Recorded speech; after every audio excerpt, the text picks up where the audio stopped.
Hello, welcome to the Prospecting Today podcast. And today our guest is Denisse Newell, who is a realtor from San Diego. And I met her at the Woman Up convention that we just had in San Diego last week.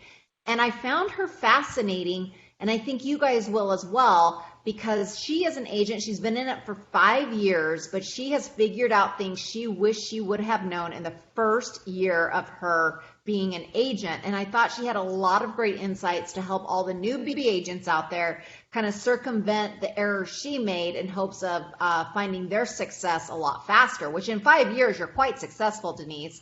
But what is it that you wish you would have known in your first 365 days of being a real estate agent? First of all, Kimberly, thank you so much for having me on your podcast. This is really exciting. I was definitely very empowered. I'm sure you felt empowered too after walking away from Women Up and just the opportunity to meet women like you. So that was very inspirational. And what I would have known, so what I wish I would have known within the first 365 days, it definitely would have been, and we all know this, we hear this all the time, is I should have put my database together. My database, because shame on me that on year 5, and by the grace of God, willpower and definitely the hard equity, the sweat equity that I put into it, it's paid off. But I would say that 5 years in, I'm putting my database together, because when I have looked back as to everyone that has given me business, those are the people that know and love me, and that I know and love them back. And so why are we not focusing on those individuals? And those individuals, it's not just about sitting down and putting an Excel list together. I actually I joined a program that asked me for my database, because we're about to start doing a ton of marketing, and that's actually happening tomorrow.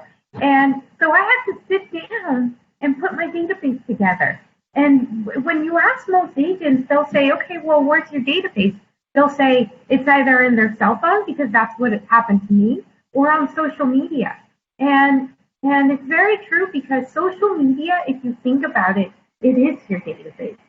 So what I started doing is, when I sat down to put together the people in that I wanted to mail to regularly, my sphere, and really start marketing to my sphere, I started going down the list on Facebook. And I started with the A's, and there's a way that you can, what you type into Facebook, that it'll bring up all of your friends lists. And I was able to put together a quick bucket of SOI, BOI, realtors, lenders, my NART family, because I am the president of the National Association of Hispanic Real Estate Professionals for San Diego. I'm the president of the local chapter, so I was able to kind of start putting everyone together in these buckets, right?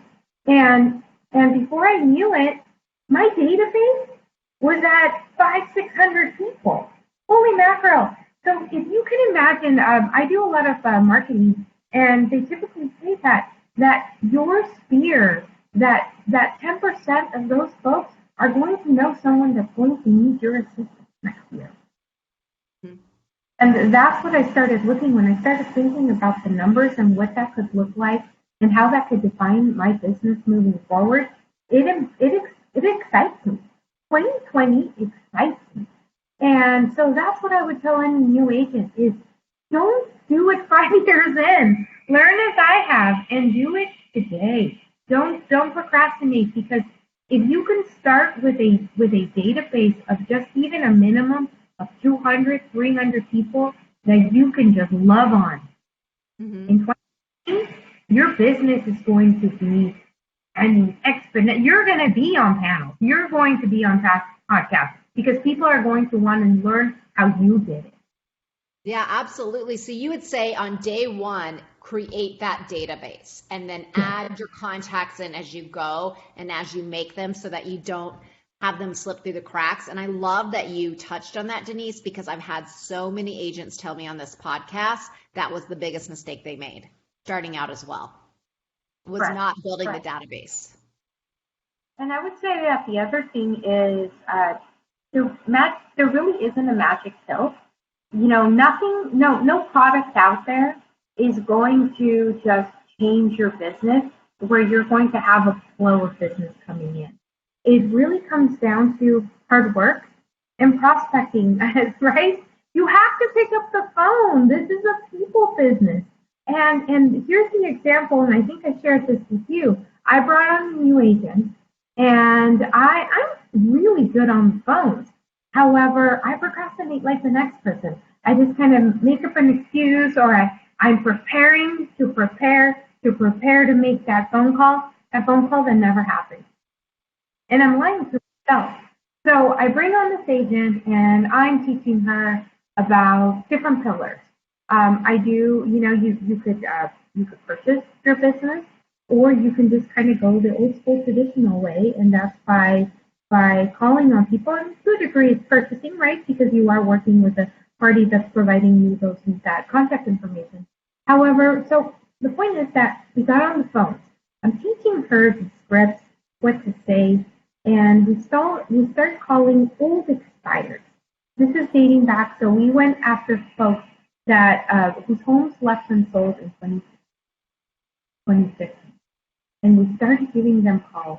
And the third call in, and here I'm teaching her, and this guy says, I said, hey, I noticed that your home left the market unsold back in 2016. As you can imagine, the market has definitely increased, and I think we can get you the number that you were looking for back in 2016. For the right price, would you be willing to put your house back on the market? And he says, you know what, I have been thinking about it. So can you imagine? Here I'm training someone, and why was it so simple? Because there was no fear. I did it based on giving and helping. And I saw how easy that was, and I even turned to her and I said, why haven't I been doing this more? I mean, so we do that to ourselves because it's all in our head, but when that fear goes away and you realize and you recognize that it's just a phone and that no one is looking at you, no one can tell that you're nervous or that you don't really know what to say, don't be scripted, just be genuine. And it worked out. So we ended up going and we set an appointment. And so that's the whole idea, is that from that point on, it really took away my fear. And I realized these people need to hear from me. They want to hear from me. Yeah. And what I love about that is here we are in 2019, and you looked at expireds 3 years ago, 2016, and started making those calls. And just 3 calls in, you've got a listing appointment. So, yes. And I do love that you researched and found a script that worked for you, that felt genuine for you. I loved what you said to that homeowner to get them to agree to an appointment. I think that's such valuable advice. And here she is. I want the listeners to understand Denisse has been doing this for 5 years, and it was her bringing on a new agent and training that agent that led to her making her first cold call and realizing, wow, finding business can be that easy if you're willing to do it, right? Absolutely, and it's just being consistent. I think everything works. So if you are, just say as an example, you fall into and you purchase a magic pill. I've purchased many throughout my career, and surprisingly enough, everything costs $2.99, $3.99, $4.99. And if you act now, we'll throw it. Maybe you're paying $6.99, but we'll throw in a few more months for free, kind of thing. And so there's no shame in that because we've all been there. We all want to believe. But I will say that the biggest thing is if you are going to invest in something, use it. Use it. Learn from my mistakes and instead send up those $400, $500 to me, and I'll put your good money to work because you have to work it. A system that is amazing can only be amazing if you actually put it to use. The same with coaching.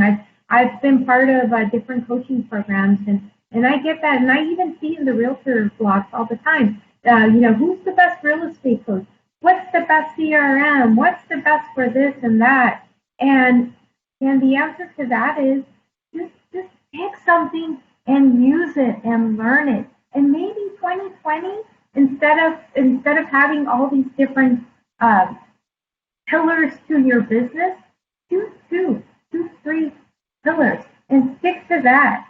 Maybe it's door knocking a farm. Maybe it's just sitting behind your computer and being a prospector. There's nothing wrong with that. You can be a referral agent. And I'll say this for any moms that are out there struggling, especially with young babies. I've been there.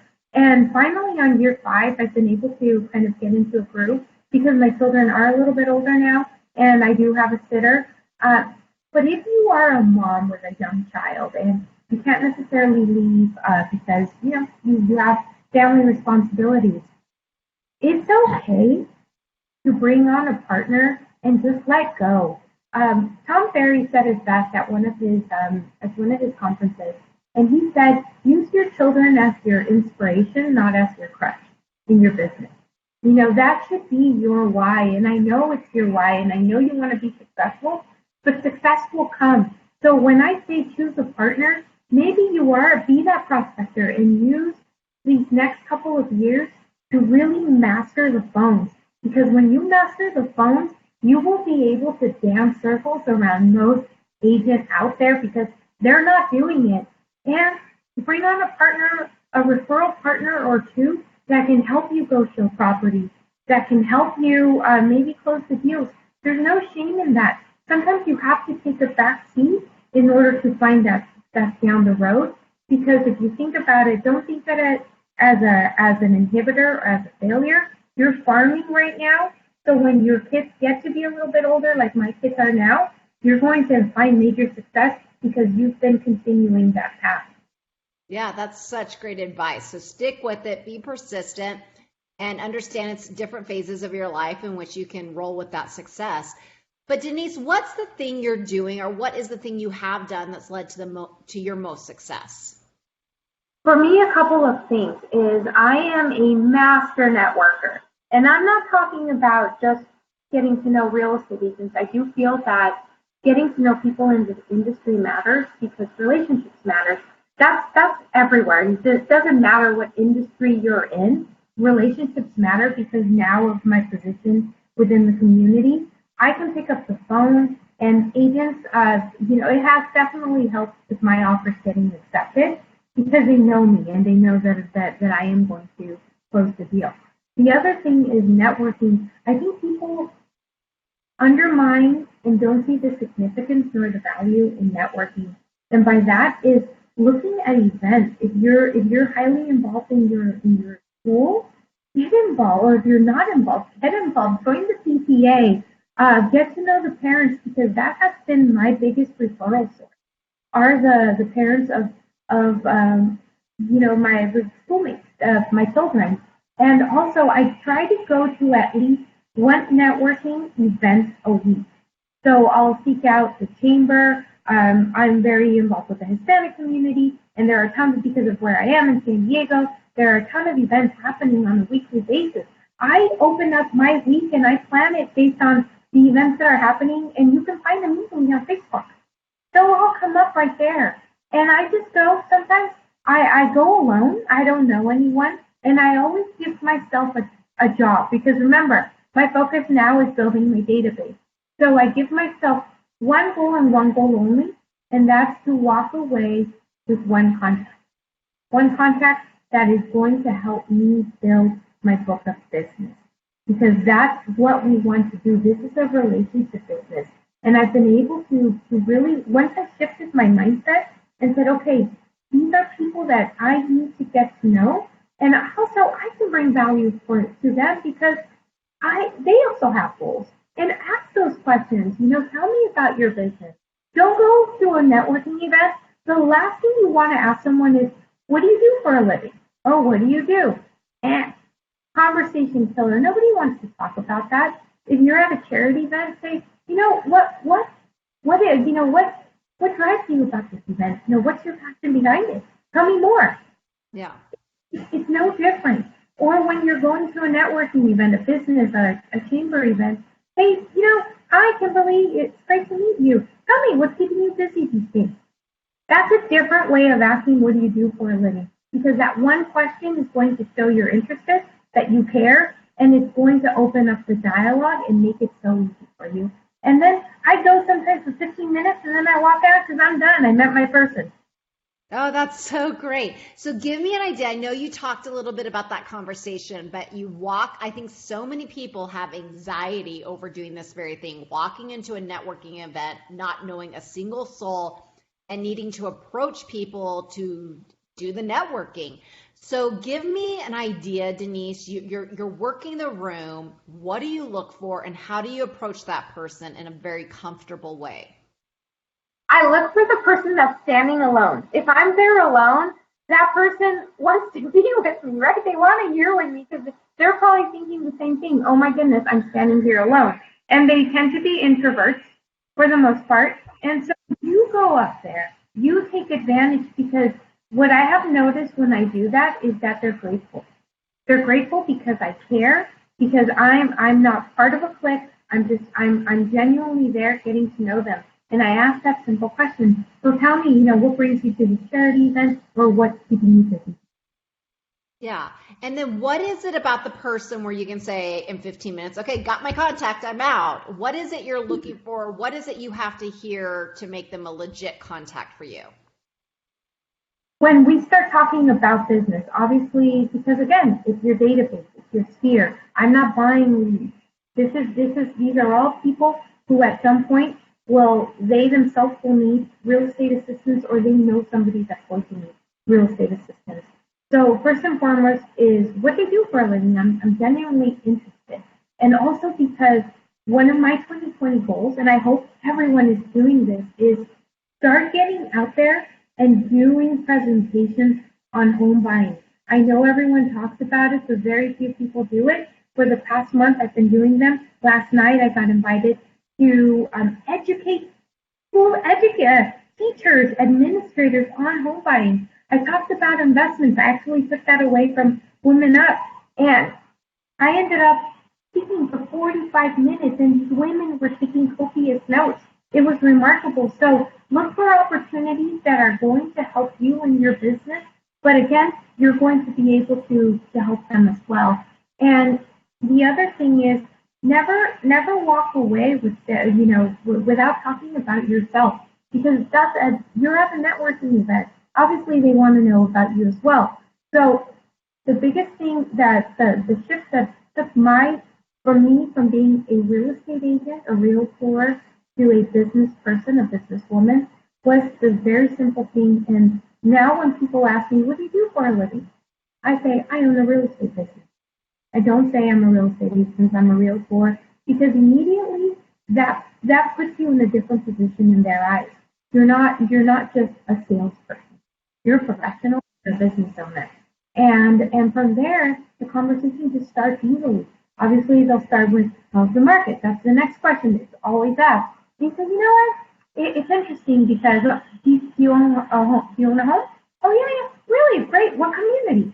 Oh, fantastic. I go there all the time for my children's soccer. I mean, make it genuine, right? If you really don't know about the community, say, you know what? I've heard many great things about that neighborhood. Tell me more. And that's it. And you just get the conversation going. Once you see that the conversation is dying, you say, hey, well, it's so amazing to meet you. Hopefully we can connect again. You exchange business cards, put them in your database, and you walk out and go home to your family. Yeah, I love it. That is so great. All of this is such amazing information just on the basic level of how to build a business, Denisse.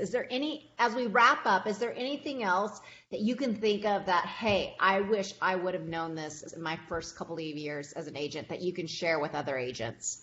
So a couple of things is, if you are a real estate agent just starting out and you're struggling, maybe you're in year 2, which is what happened to me, and I found myself at a crossroads, whereas either I put my head down and work, put myself in a vulnerable position, right, and financially, and decide whether or not is this career for me or not. And what I did was I said, for me, I have this innate fear of going back to a traditional 9-to-5 job. It just doesn't work for me anymore. And also I've tasted success. I know what this business can do, and how it can really change your family's life. And so 9-to-5 just wasn't an option, and failure wasn't an option. So what I decided to do was join a team. And I decided to become coachable. Rather than pretend that I knew it all, I just stayed quiet. I took the back seat because that's typically not my personality. I was like being the leader, but in this case, I decided to take a back seat because I knew that this person had been there, done that, and they wanted to genuinely teach me, help me succeed. And thankfully, as a result of that team lead, I'm still in the business today. I'm no longer on a team. I'm now on my own. And I will say again, being part of a good team that's going to train you, and that you have a leader that really sincerely wants to help, don't worry about the commission. Don't worry about the split, because that will come later.